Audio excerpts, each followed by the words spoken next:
تو پھر تو یہ فارس کا جواب کہیں سے چلا، کہیں سے سفر کرتا کراتا، محنت کرتا ہوا مدینے پہنچا،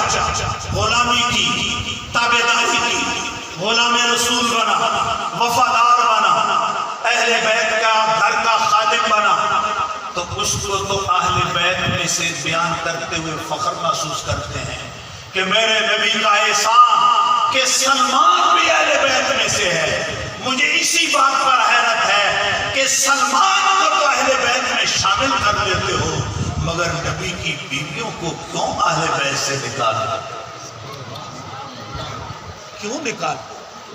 جب خاندان کی ماں باہر نکال دی، جس کی بیٹی ہے اس ماں کو باہر نکالتے ہو، اہل بیت اطہار میں شامل کرتے ہوئے غلام کو تو شامل کرتے ہو، فخر محسوس کرتے ہو، بیان کرتے ہوئے فخر محسوس کرتے ہو، تو تساں کیا نبی دے اس کریم گھرانے نو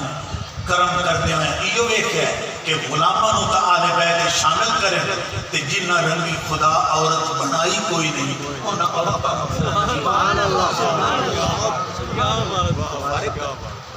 کو الگ کر